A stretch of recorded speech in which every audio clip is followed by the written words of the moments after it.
One of the number one reasons why women struggle with dating and relationships today is that they choose men who are not ready for anything real.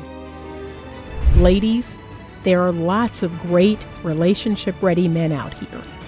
However, you need to learn how to choose them. I wrote this book to teach you how to do just that. Get your copy of Choose Well, a simple formula to determine the best man for you on Amazon today. Okay, 4 kids. Did you always knew you wanted a big family? No.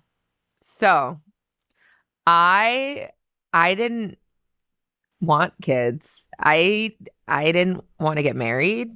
I thought I was going to be career girl and that's it. And I had my eyes set on my goals. And I was never the little girl that like dreamt about the wedding dress and all of that. And then it happened so early in my life. So it's like, it's one of those things like you don't know what you actually don't know what you want.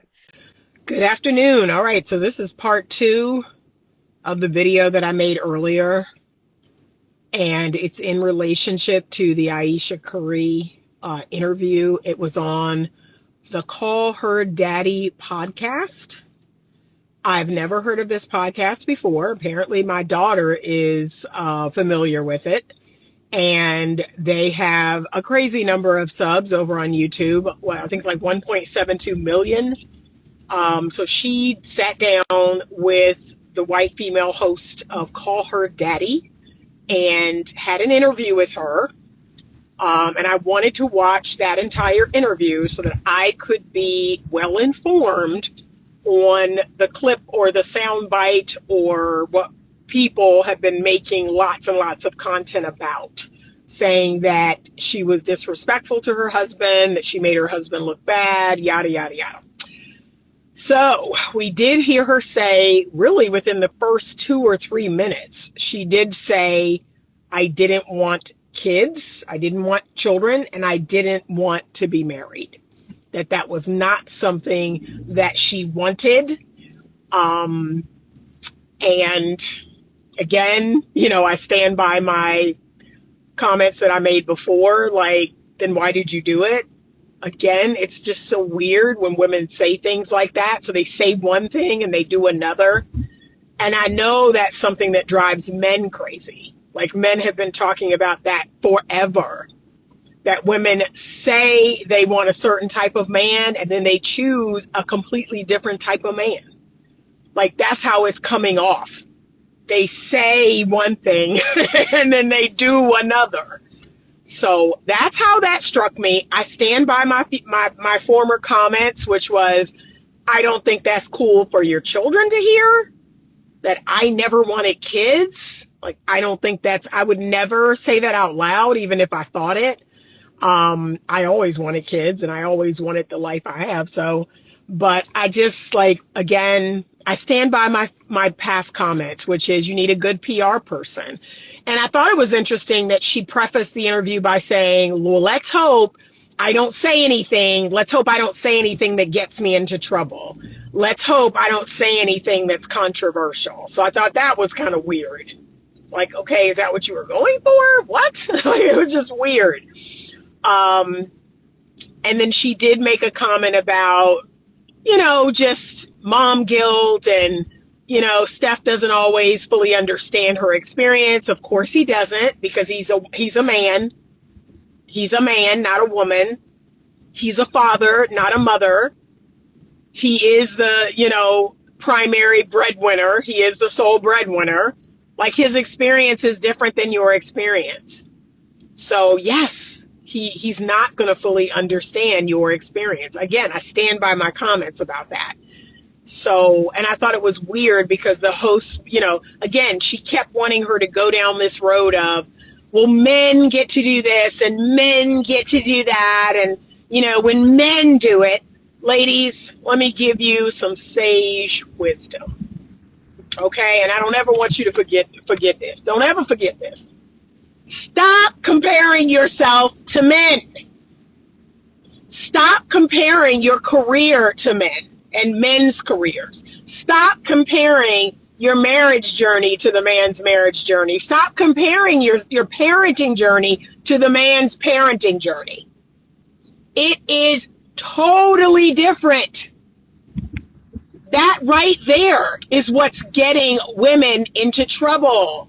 Y'all, excuse me, my daughter's Virginia football sash is in the way.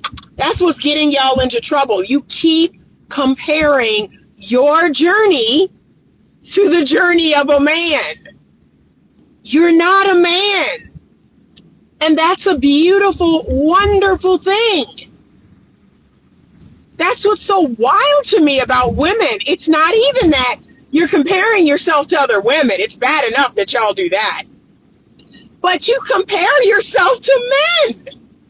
And you wonder why. You don't feel like you're enough, or you don't feel like you're good enough, or oh, my journey is different. Of course it is. A man's career path and career journey is going to look totally different than a woman's. That's so weird to me. And it's just weird to me that I have to say this out loud. Like you all don't know this. That is so weird. Anyway. So if I'm being honest, y'all, there really wasn't anything truly salacious about the interview. To me, it was so funny that the host, it was like she was talking out of two sides of her neck. On one side, she's talking about, yeah, girl, you're an individual, and you had your own hopes and dreams, and you're an individual. You're not just his little wife. But on the other side, all she did was ask questions about Stephon Curry. So I was like, make up your mind. And how did y'all meet? And what was the first date like? And who said I love you first? You sure doing a lot of talking about Stephon Curry for somebody who, oh, girl, you're an individual. You're not just his little wife. It's not just about him. You're asking a lot of questions about my husband for it not to be about him. Y'all, I can't make this up. And then I also went to Michelle Obama's podcast. She had Orna, I can't remember the lady's name. I'm not a big fan. I'm just going to tell y'all that. Orna something. She is on Showtime. She's the couples therapist on the Showtime show called Couples Therapy. I'm not a big fan. And I can go all day and tell y'all why. I'm not a big fan of Orna, whatever her name is. But she has a show on Showtime called Couples Therapy. So she had her on her podcast. Michelle Obama and her brother have a podcast. And she was and again, nothing super salacious. She was just talking about how marriage is hard and there's so many things about Barack that get on her nerves and the way he chews and, how hard marriage is and blah, blah, blah. And here's what I have ascertained about all of this. Like, can I be honest? This is what I figured out about all of this. And I guess this is just the nature of humans. This is just the nature of human beings. So the women who are married to provider men, who are married to good men, who are married to wealthy men, right? The women who have these wonderful lifestyles and these wonderful, husbands and children, it's like they envy the working women. They envy the women who are doing it for themselves. Well, I wish I had a career. I wish I could do whatever I wanted and go wherever I wanted. Okay, so that's their story. But then the women who are working, the women who have, these high post careers and make their own money, girl, and I'm not married or I don't have kids yet and I'm just doing whatever I want to do, they envy the Aisha Careys of the world. They wish they had a soft life. They wish they had a cook and a housekeeper and a nanny and a good husband and on and on and on. So it really is a matter of just never being satisfied. They're never going to be satisfied. So whether they're the career girly, they're going to want the soft life. And if they have the soft life, they're going to want to be a career girly. They're just never satisfied. That's what I'm noticing out here. Women today, no matter what situation you put them in, no matter what their situation is, they're just never going to be satisfied. That's why I entitled this video, Fellas, You can't make her happy, okay? Stop trying to make her happy. You can't make her happy. And look, I tell men in therapy, in front of their wives, stop trying to make her happy. And the wife cut her eyes at me. What do you mean? What do you mean stop trying to make me happy? No, that's not his job. It's not his job to make you happy. He can contribute to your happiness, but your happiness is an inside job. That's something you got to bring to the relationship. Stop getting married or getting in a relationship with a man expecting him to make you happy. That's not his responsibility. And I'm telling you right in front of your face, so there's no mistaking what I'm saying. Focus on what makes you truly happy, what makes you content, what makes you fulfilled, what gives your life meaning. Focus on that, and he can add to that. But I don't need a man, technically, to make me happy. I know how to do that all on my own.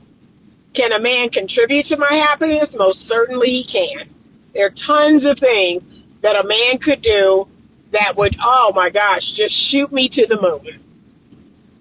But I can assure you that if my life is miserable, if I hate my life, if I hate the way I look, if I hate my body, if I hate my lot in life, there ain't nothing that man can do over time to change that. Like, I am a miserable son of a gun.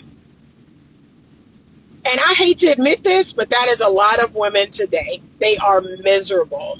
They are absolutely miserable. They are unhappy. They are bitter. They are discontented. And I just, like I said, I'm at a loss. I'm at a loss. I have solutions, and I give those solutions. And if I'm being honest, a lot of women they don't take those solutions. I have women who I've seen in my practice for at least a year, some of them 2. And we have brainstormed. We have sat down and wrote out lists. We've sat down and come up with all kinds of different things. And when I tell you all, they don't do it. They don't do half of the things that we come up with. And then they come back in week after week with the same problems, the same complaints, the same issues. So at that point, it is very much a choice. It's like, okay, this is what you're choosing to do. This is what you want to do. So, all right. Like, I don't know what else to tell you. And I had a client recently where, again, been seeing her for 2 years. And, well, what do you think I should do about this? Or how can I cope with this? I said, I don't know. I said, writing session, I don't know. She said, are you really saying this? I was like, yeah, I have no idea. I said, we have done this for 2 years. We have come up with things. We have talked about this. We've talked about that. And you don't want to implement any of it. So I don't know. I don't have any other ideas. I don't have any other thoughts. Like, I was dead dog honest with her. And again, people don't like the idea of being proactive. I just sat here and talked to my daughter the whole ride, back to school about being proactive, about her anxiety, about, her mental health, about her physical health. Again, she don't want to be proactive. She want to be reactive. She want to eat a bunch of stuff and drink a bunch of caffeine. And then when her anxiety gets acting up, or when she, oh, my gut is hurting, I don't feel well. Again, I don't know what to tell you. You want to do all the things that make you feel bad, and then you want to complain about feeling bad. I just have 0 F's to give, okay? I have 0 empathy because we've talked about this. We've been to the doctor about this. We've researched this. You need to cut out the caffeine. You need to cut out certain foods. You need to get proper rest. And you're not doing any of it. That's just like I have coaching clients where they are not implementing any of the strategies I gave them for finding a good man, finding a possible good mate. They are still sitting in their bed at 10 o'clock at night with their bonnet on and these little under eye jelly things, under their eyes, scrolling on dating apps, swiping on dating apps and complaining about how awful men are. Why are men like this? Why are they giving one-word responses? Why are they talking about sex on the dating app? So I have zero empathy. I do. Because you're not willing to do, in my opinion, the real effort that it's going to take to find a genuine person. You want it to be easy. You want to find a person the easiest way possible. And I can assure you, that person will not be a quality person.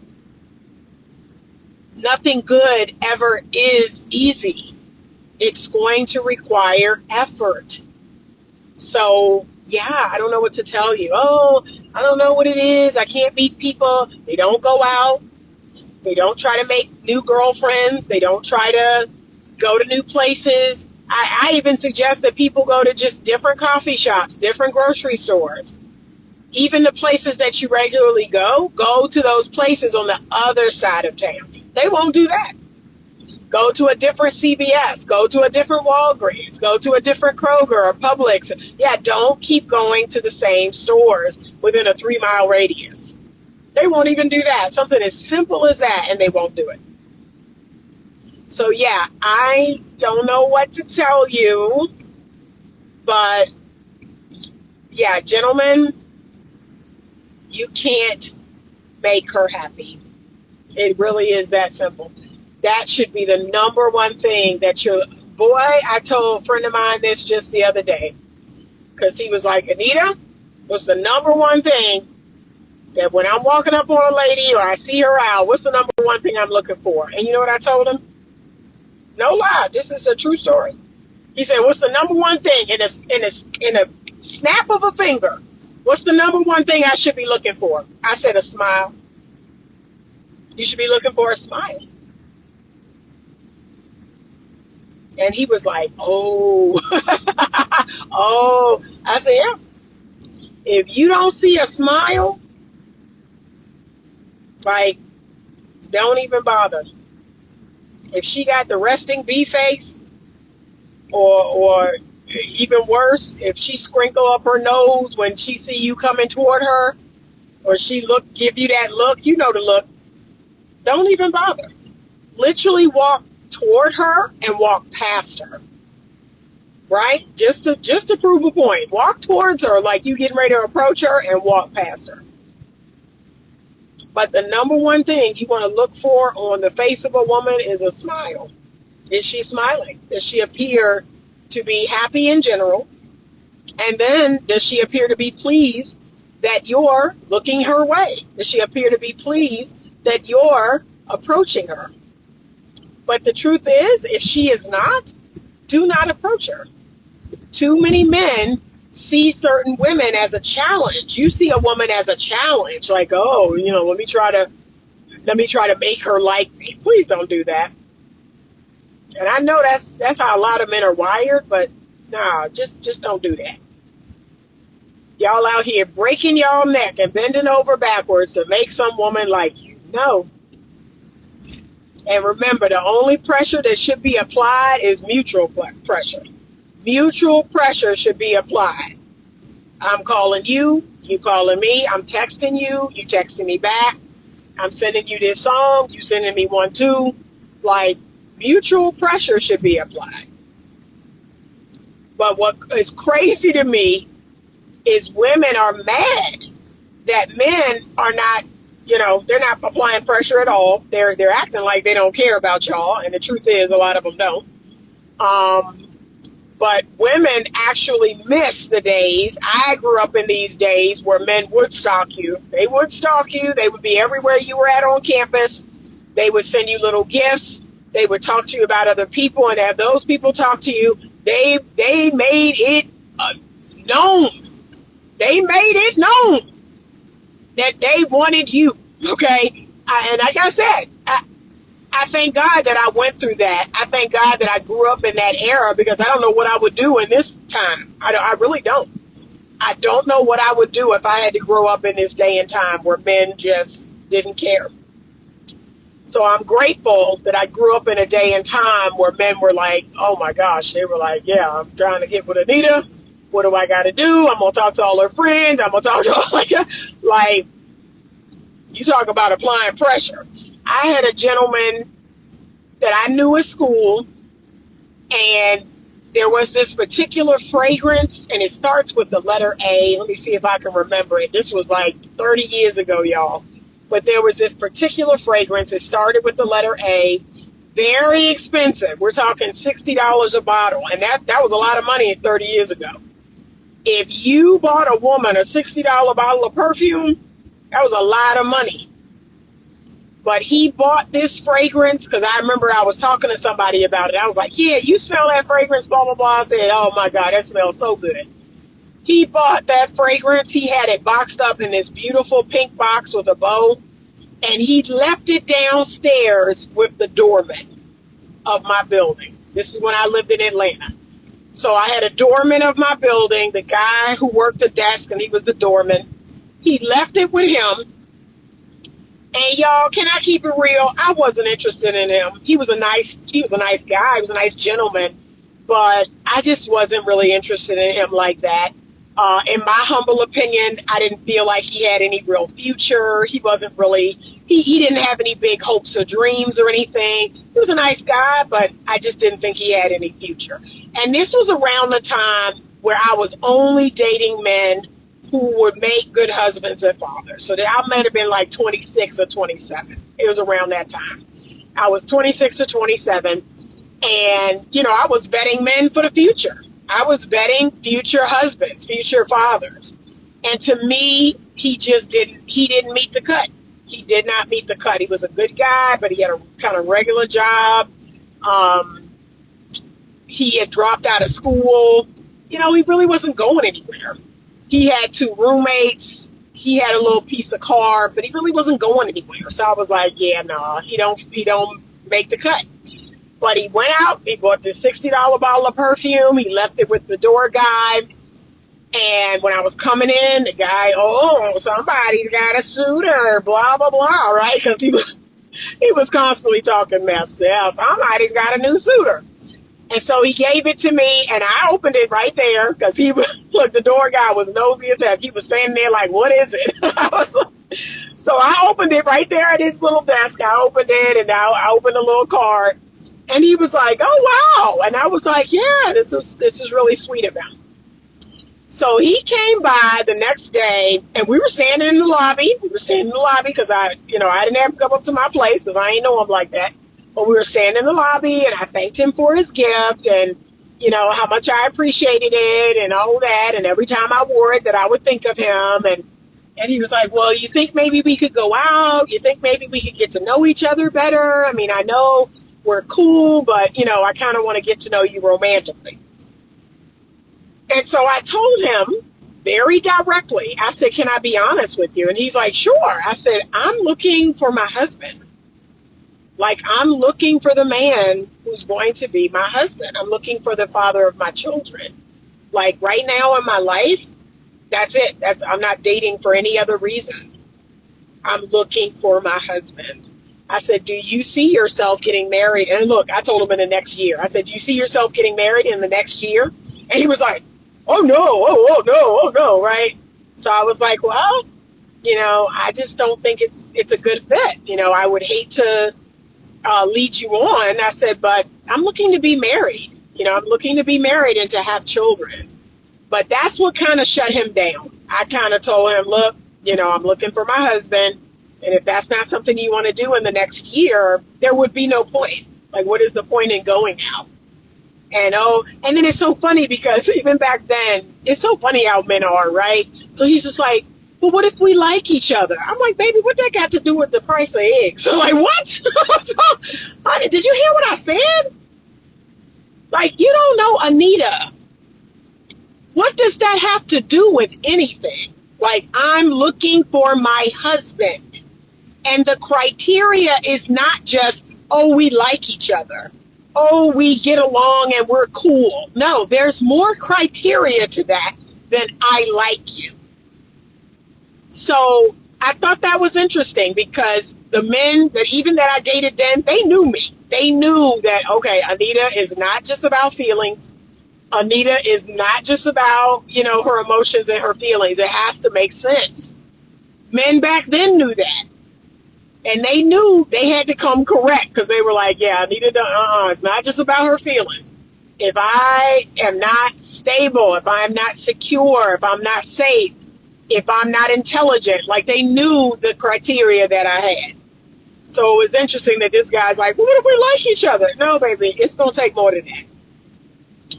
So I was like, no, I said, again, you don't know me very well, but it's going to take more than that for me to decide, to be with someone and to marry someone. So we were cool. We were cool after that. I would see him here and there, whatever, but we never technically dated. And that was just that. Like I said, I had gotten way more serious. I wasn't just going out just to go out. I was truly like, I need to try to find a husband. So, yeah. But like I said, I always tell men this, you're not going to make her happy, right? And actually, if I'm being honest, the more you try, the harder you try to make her happy, and the better guy that you are, like you could be the best man in the entire world, you will have this thing going on, oh, I wish you were this. It's always going to be something different, right? It's always going to be something. And so that's why sometimes I have to tell people, like, it's not about the other person. It's about you. It's about your confidence. It's about how you feel about yourself. I'm always telling people that you can be the perfect woman to a man. You can be the perfect man to a woman. And it'll always be something. That's the nature of humans. They'll always want something they don't have. They'll always make up some excuse as to why things are not great, things are not good enough. But you know what?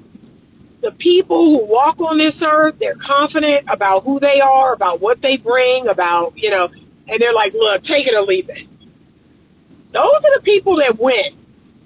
If I'm being honest, those are the people that win. They win because, okay, if not you, somebody else, right? I'm not going to sit around crying about this. I'm not going to twist myself into a pretzel trying to be what you want me to be. I'm just not. This is who I am. I like it. And, if you don't, or if it's not okay to you or good enough for you, bye. Like, those are the people who win. It really is. And if I'm being honest, I don't think Aisha Curry's going anywhere. I think Steph is pretty confident, and he's definitely competent in his sport. And I don't think he's bothered by any of this stuff. I think the insecure person in the relationship is her. It's not him. I think he's going to be just fine. So that's my advice to a lot of people. Work on yourself. Know yourself. Be confident in who you are and what you bring. Do not compete with anyone. Do not compete with anyone of the same sex or the opposite sex. Like, this is what it is. Am I continuing to grow in other areas of, my life and personality and whatever? Sure. But for the most part, the base model is good. Like, the base model of who I am and what I bring to any situation is awesome. Okay? So you're just adding things to the base model. But the base model is pretty fully loaded. So work on your self-confidence, work on your self-concept, right? That you like it, you feel good about it, you like it. That's how you're going to win. But when you're out here playing the Mr. Nice Guy or the good girl role, that I have to do all this stuff to be liked, and I have to make this person happy, and I have to be all things to all people, those are the people who lose. They lose every time. And you know why? Because they lose themselves. They lose themselves out here trying to make other people happy, trying to satisfy other people. I don't know what to tell you. Like I said, I just don't. If you can't figure out how to make a choice and be content in it, there's nothing I can do about it. Not a thing. Nothing I do is going to make you content in your choice.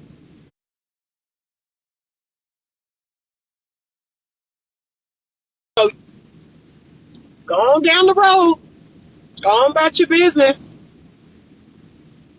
A part of me is glad.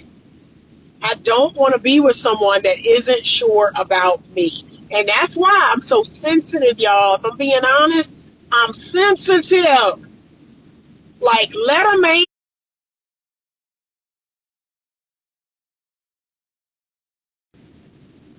That's what happened. You took your foot off that gas. You didn't tell me what you were doing.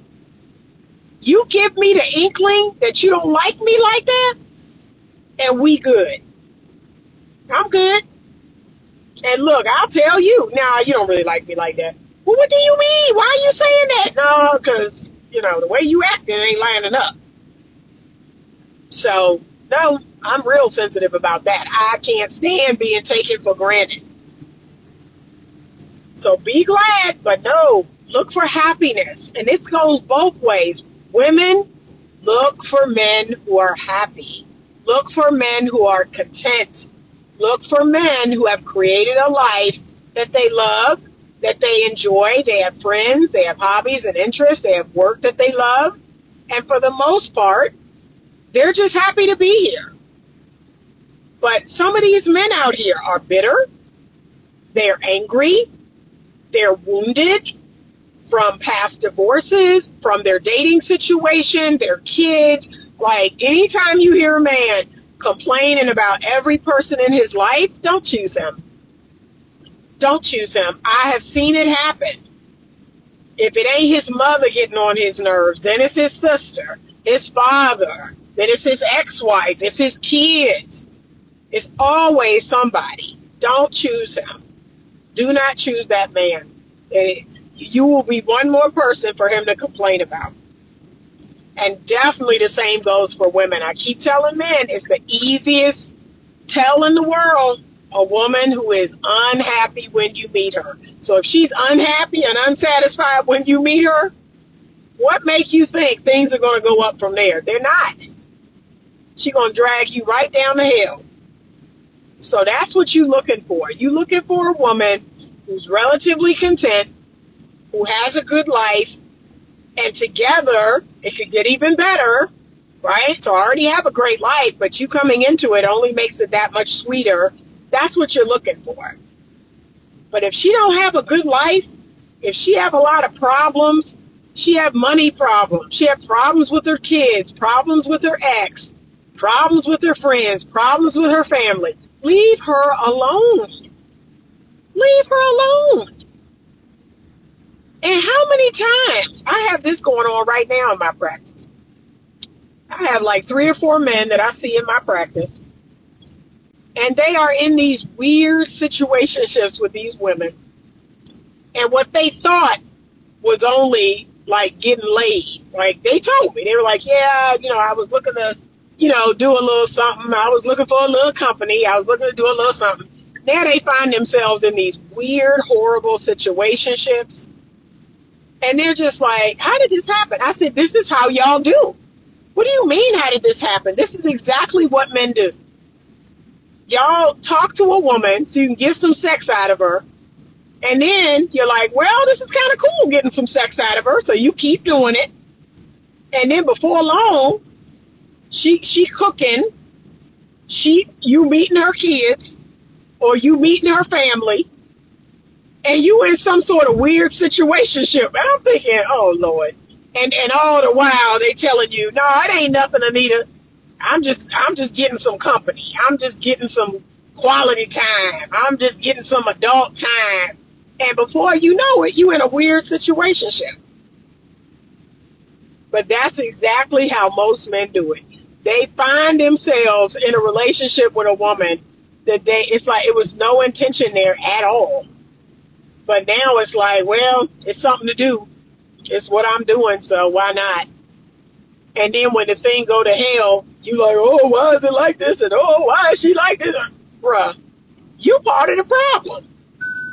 So yeah, you're not gonna make her happy. So don't try. Same with Michelle and Barack. I believe, again, I don't think Barack is the issue. I think Barack is just fine. I think he knows who he is. I think he's solid in his self-concept. I'm pushing something, y'all, in the car. I think he's pretty solid in his self-concept, and he's pretty confident. And I just think he's like, yeah, he just letting her talk. I'm just letting her talk. Okay. I do. I think the men in this situation are fine.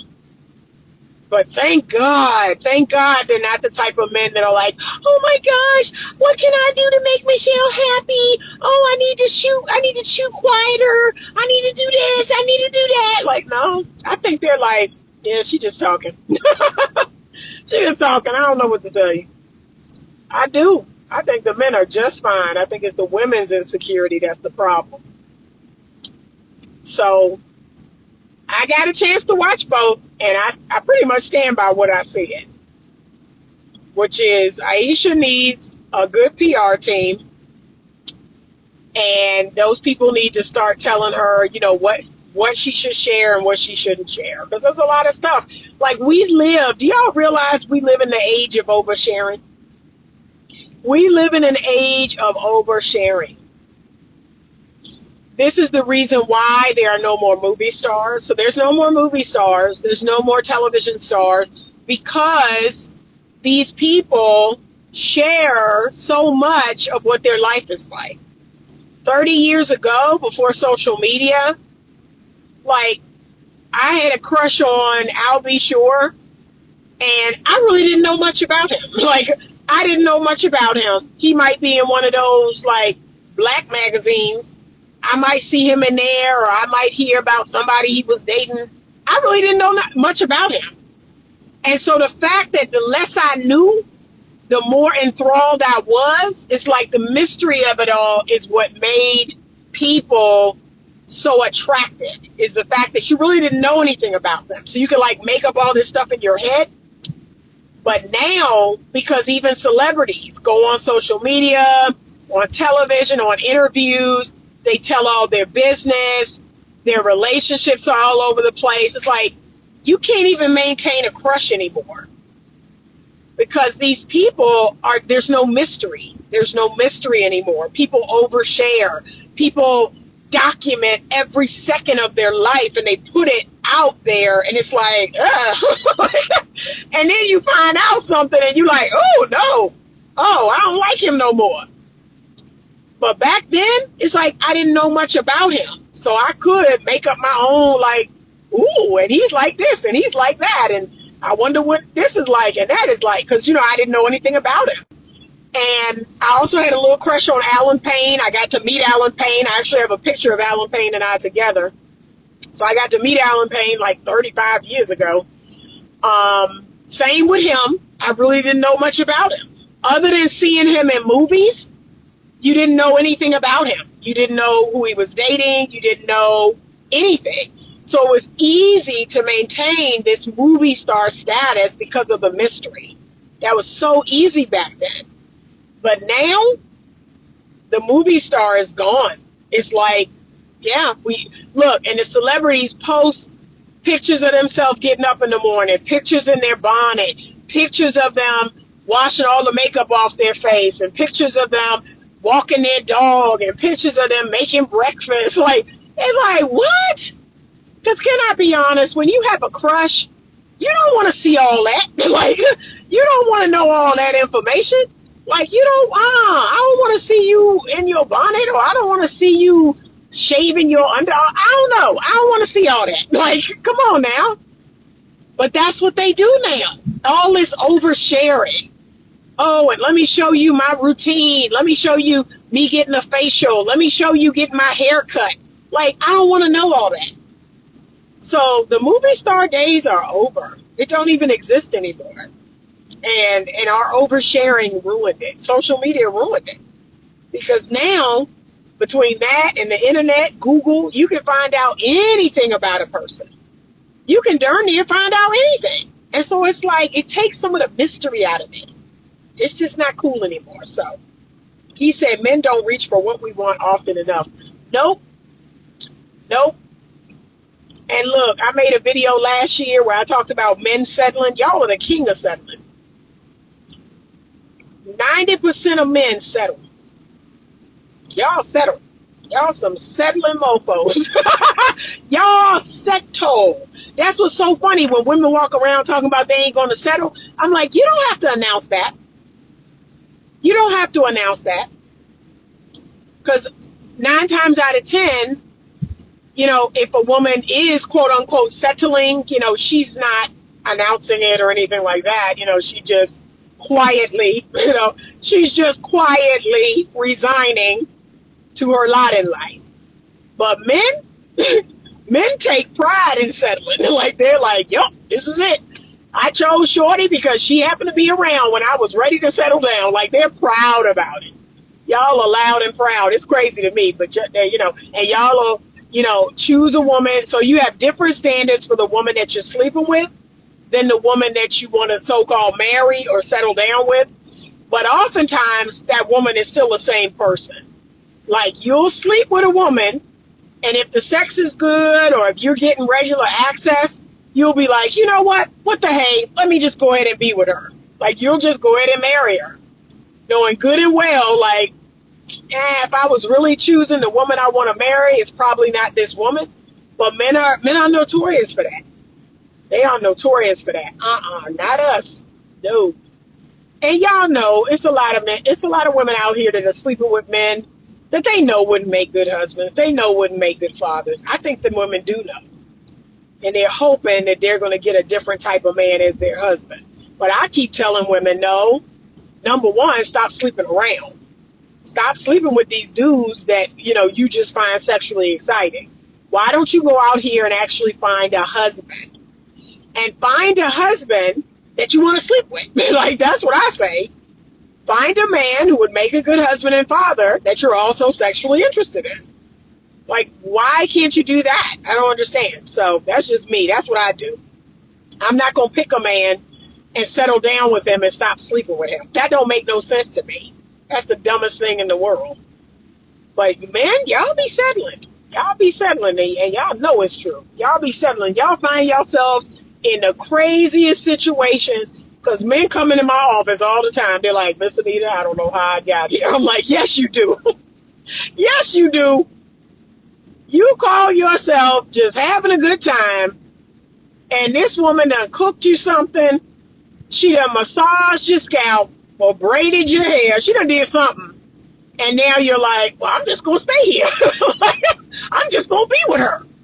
Knowing good and well, this is not who you really want.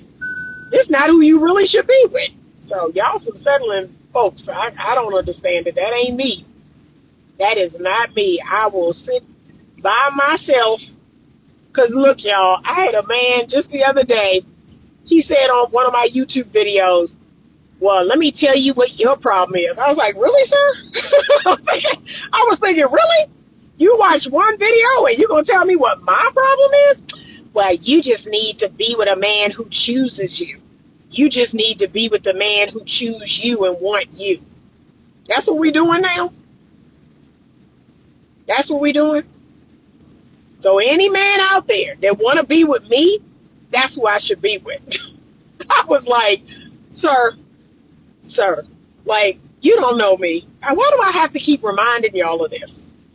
Why do I stay reminding you all that you don't know me? I said, sir, you don't know me. And I don't know if you believe that you said something profound right now. That's what y'all do. Can I be honest? That's what men do. Men need to be with the women that choose them, not women. Okay, that's what y'all do. Because y'all settle, you feel like women should settle. But no, that's not how that works. Okay, I'm an intentional person. I've been this way most of my life. Very intentional. Yes, this is my goal. This is my intention. And if I could get this or something better, like that's kind of the person that I am. This or something better. See? That's how that works. So I tell men, try it. This or something better. But guess what, men? You'll have to say no. You'll have to turn down having sex, right? Accepting temporary sex, temporary gratification for long-term satisfaction. That's the difference. See, I'm willing to do that. I'm willing to wait for the long-term satisfaction. I'm not interested in the temporary gratification. Okay? That's it. That's it. So that's all. I find that fascinating, right? But sometimes I have to remind men and women, like, hey, there's a projection going on here. You're thinking that your experience is our experience. It's not, right? And women do it too. Women think that their experience is men's experience, and it's not. I am quick to tell people, like, no, we're not sharing the same experience. And that's okay. Remember, that's okay. Men are not women and women are not men. We're not having the same experience. Okay? All right, but I stand by what I said. This is part 2, and I'll release both videos probably tomorrow. We will actually be in school tomorrow, and my hope is, so when I get back, I'm going to send an email to all of the gentlemen who participated in our last mock dating. If you're interested in mock dating, all you have to do is email me at info@betterlovemovement.com. I'll get you put on the list. So I'm going to email everyone tonight, see if they're interested in joining us tomorrow night. So Monday night at 7:30 p.m. Eastern, we're going to try mock dating again and see how it goes. And then I need to prepare a lesson. So I'll be preparing a lesson for tomorrow also. So if you're interested, reach out to me through DM or email me at info@betterlovemovement.com. We will be doing that again tomorrow. And if you're just interested in school, period, just email me and I will send you an invite into school. All right? Thank you so much. I appreciate you all for joining me. I appreciate you for supporting the platform. Have a great rest of the evening. And as always, stay open to love.